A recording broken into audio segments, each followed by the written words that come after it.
Guys, what's up? So since you demanded, so I'm back with the Polity video, and it deals with the emergency provisions, and this is part 7.2. Earlier we dealt with national emergency, bare article 352, summary of article 352, how does extension and longevity is provided to the emergency, what happens in case Lok Sabha is dissolved, and how to end the emergency. So all these were provisions, and what are do's and certain don'ts which you have to do and you don't have to do in case, how to read and how not to read. That is bare article memorization and keywords focusing, what to do and what not to do. All this was covered in part 7.1 of the Polity series, and this is part 7.2. This is presented by me, and this is the YouTube channel Unacademy. Obviously, if you have any doubt or any query or any comment or any suggestion or any request for a particular video, you have to comment below the video on the YouTube or on the Facebook page. I'll make a note of it, and then obviously I cannot respond to all of you because of the sheer number. Still, I'll try to make some changes and I will try to respond in the next videos, and I'll not specifically mention which doubt I am addressing, but they will be addressed nonetheless. So moving forward, we will be dealing with what is the impact of national emergency on various issues. Like, this is called as effect of proclamation of emergency. Whenever you see this term, that is proclamation of emergency, it automatically means that you are talking about national emergency under article 352. There is no term called national emergency which is used in Constitution of India. So obviously it is the center state relationship which will undergo change, Lok Sabha and the fundamental rights. And among the central state relationship, obviously there are three aspects to it. First is the finance. What do you think will happen to the finance? Finance can obviously will be reduced or totally destroyed. Then the second change obviously is in the law making power. The state is not suspended. Still, what I will try to say is Parliament has superpower. It can make on any law and it will override all the other state laws. And finally, the third is obviously the executive power. So among the executive power for giving any effect to any law, again the Parliament reigns supreme, and this is Lok Sabha, this is fundamental rights. So as you can see, these are this. Center's executive power becomes absolute. This is article 353. Parliament can make any law on any state subject under article 353 subclause B. You don't need to remember these articles per se, you just need to remember 352, 356 and 360, and for 356 you need to remember 365, and for this you need to remember 358 and 359, not any other article. And in general you should know 352 to 360 is the emergency. Part 18 XVIII, Roman numerals, just like my name. So anyway, center can change the tenets of distribution of revenue. Can, it does not mean it will, but it can, between the union and states under article 354. Lok Sabha can be extended indefinitely under article 83 subclause 2. And finally, suspension of fundamental rights which are guaranteed by article 19 and other fundamental rights and foreseeability. So now moving forward, we have the center's executive power becomes absolute under article 353. What does it mean? Center can give any direction to any state with respect to exercise of its executive power. So directions are given by center to the state. Usually it can be given only in certain aspects. However, in normal times, the executive power does not extend to giving such directions, as it is only in certain aspects, and there are certain exceptions which are these aspects. But in the case of emergency, there is absolutely and complete control and without suspension. And finally, this point is extremely critical. Suppose national emergency is in Rajasthan, but this provision will extend to any other state also. So this is a critical point. National emergency after 38th Constitutional Amendment Act of 1975, it could have been applied to territory also. Before that, only entire India could be subjected to national emergency. However, even if it is territorial in extent, as long as application is concerned, still the executive power as well as the legislative power will run to the entire territory of India. This is extremely critical difference. Hope you understood this. Now, Parliament can make any law on any state subject under Article 353 subclause B. It means that President also can issue ordinances as well as Parliament can make law on any item on the state list. It means that there is absolutely fundamental change in distribution of power and entire nation becomes unitary rather than federal, and the lawmaking power of the state is not suspended, as I have told you already earlier also, but it is subject to the overriding power of the union parliament. And all such laws, that is absolutely every law, becomes null and void 6 months after the end of emergency. And suppose national emergency is in Rajasthan, this provision will extend to any state. So whether it is legislative or executive, it will extend to any state. Further, 6 months after the end of emergency, again I am repeating you, 6 months after the end of emergency, all such law will become null and void to the extent they ever being made on state list.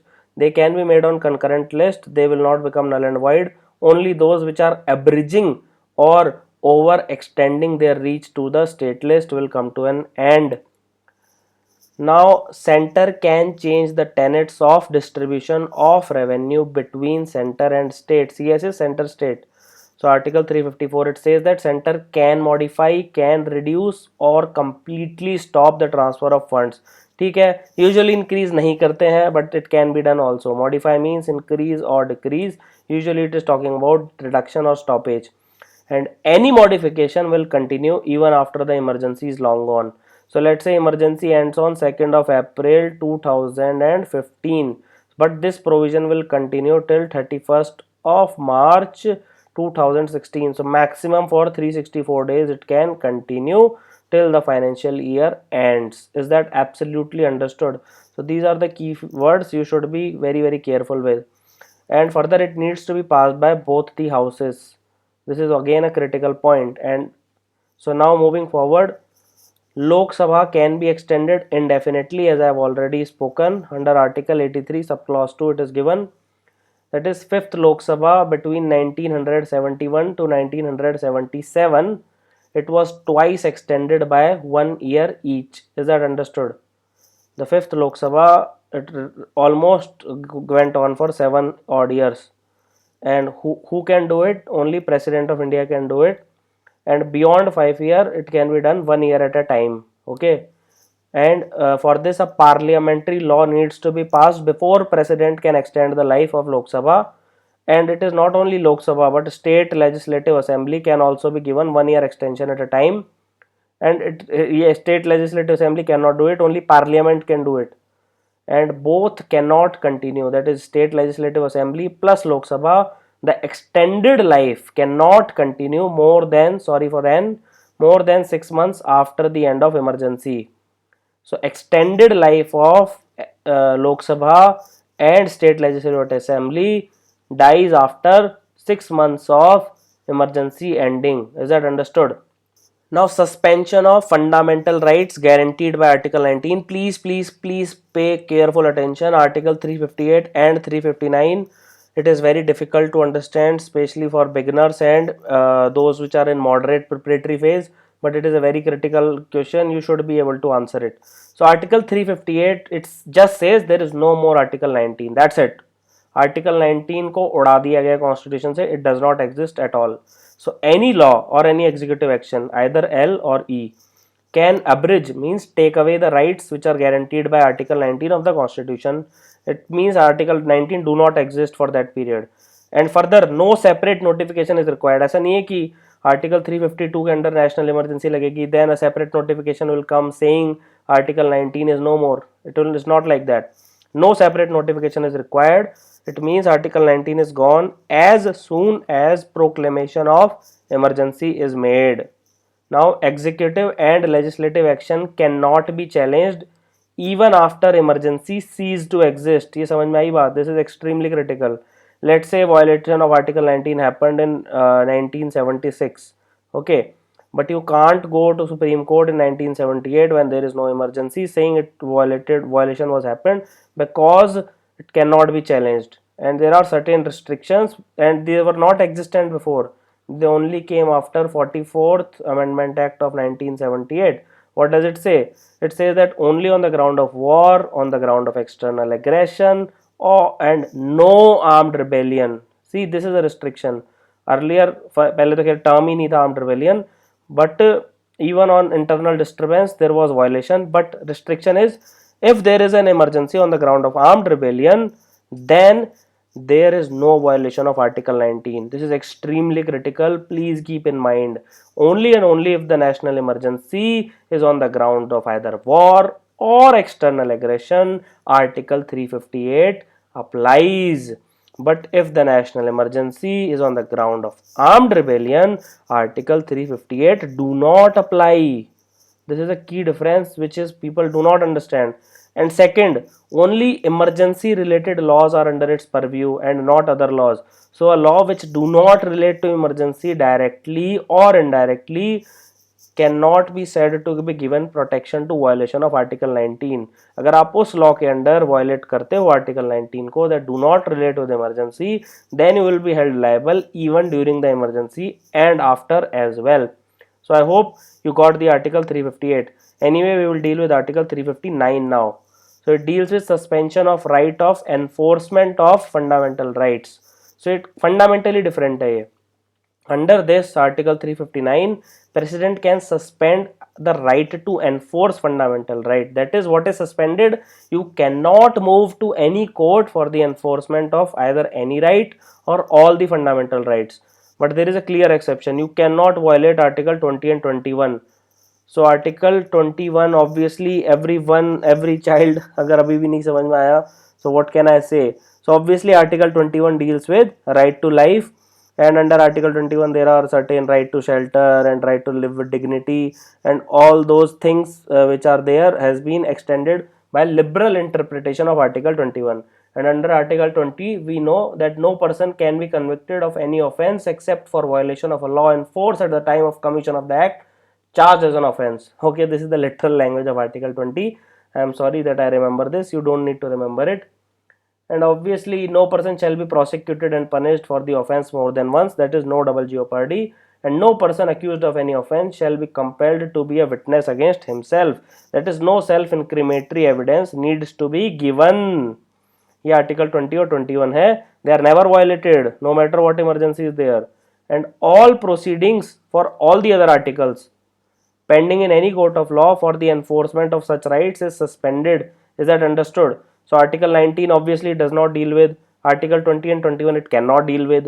उसके अलावा article 12 से 35 में जो भी fundamental rights हैं, any one of them can be violated under an order passed by 359, and no proceedings can be initiated in any court of law, and all proceedings already existing will be deemed suspended.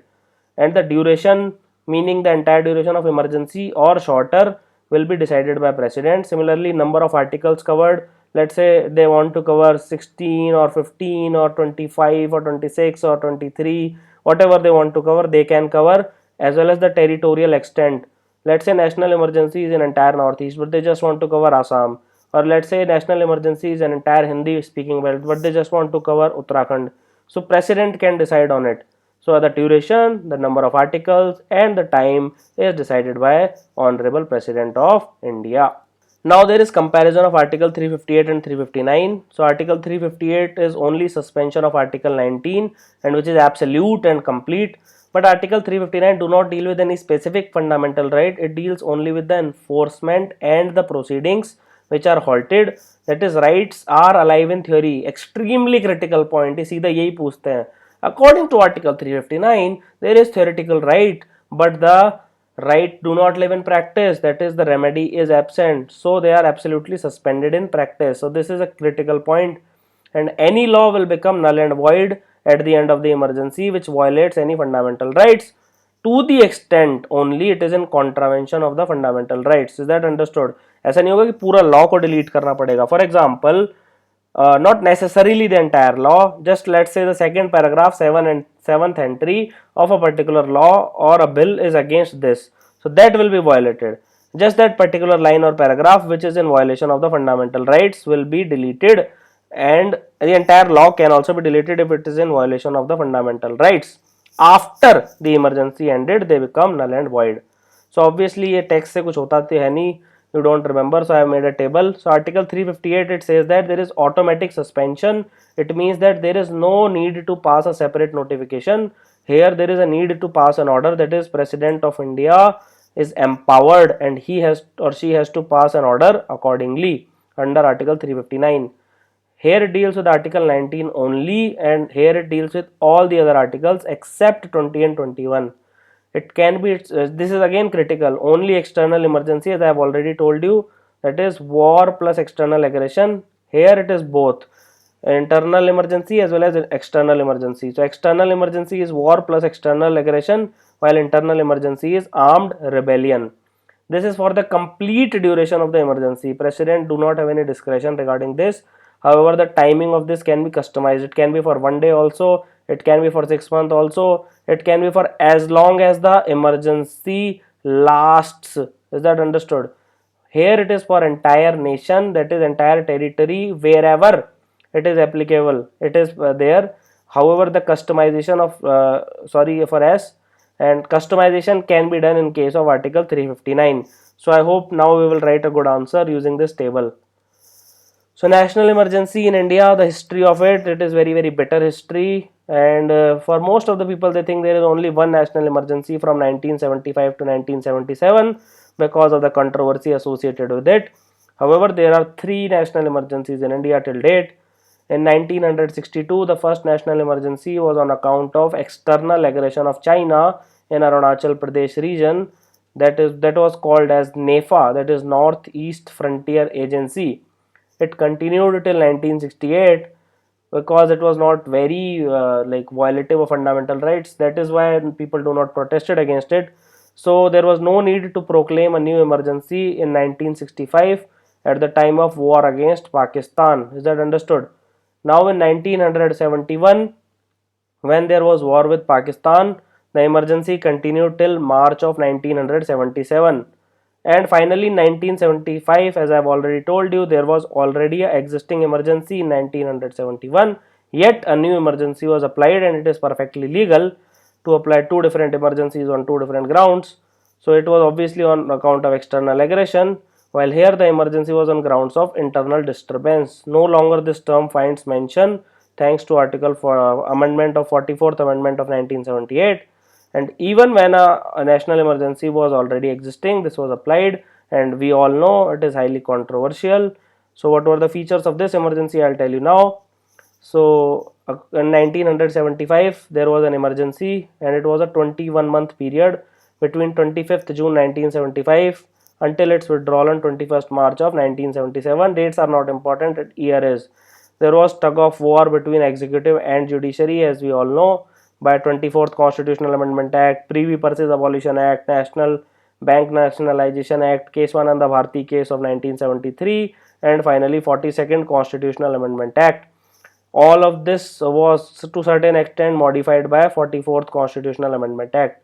And there was a state of emergency across the country, and President Fakhruddin Ali Ahmad, on advice of Prime Minister Srimati Indira Gandhi, declared internal disturbance on ground of internal disturbance, declared national emergency. However, the controversial point was there was no written recommendation from cabinet, which was though not mandated but was a norm. It should have been followed. It was supposed to be followed, and rather the cabinet was not even aware till after it was made, and it was made aware only as a fait accompli. Since it was accomplished already, only after that it was made aware. Now under state of Uttar Pradesh was this Raj Narayan. It all started it. Raj Narayan was a person who contested the election against Indira Gandhi. Now High Court said that she used state machinery and cancelled her election, Allahabad High Court, and it was made null and void and barred her from contesting any election for next 6 years. Okay, because she was guilty on the charge of misuse of government machinery for her election campaign. And this decision was given on 12th June of 1975 by the Honorable High Court, and it was challenged in the Supreme Court, which upheld it and stopped all the privileges extended to Indira Gandhi as the MP on 24th June 1975. Now, Prime Minister's Secretariat gained significant power on the expense of the cabinet. This is written in R.C. Goa, and it's also written in all the other history books which I have read, Bipin Chandra and all. And the economists described her as the Empress of India. There was lot of centralization of power. These are all the key features which are mentioned in all the books which I have read. And there was criticism in general, there was criticism of misuse of exorbitant powers which was granted during the emergency. Further, there were elections after 1977 where the people's will, that is the popular will, spoke and the Congress party lost. And for the first time, a non-Congress government was formed at the center with Janata Party and the Morarji Desai as PM. It was also the first coalition government in the independence era of India. Now, Shah Commission was formed by this government, which said that circumstances did not, as again, did not justify proclamation of this emergency. So there was passage of various safety mechanism against the misuse of emergency by 44th Constitutional Amendment Act of 1978. So we have already discussed what those were. Like, it was converted into a special majority. The written recommendation of cabinet has to be there. President must revoke if Lok Sabha dies, and if Lok Sabha disapproves, and it can be extended by 6 months at a time. It was not like for forever, and so on and so forth. So I hope you like this tutorial, and please spread the word and be a part of this education revolution. So this is my Twitter handle at Roman Saini. This is the Facebook page romansaini.official. If you like the video, do hit the thumbs up. It will help other aspirants finding this video easily on the YouTube and spread the free education revolution. And thank you for watching the tutorial. Have an awesome day.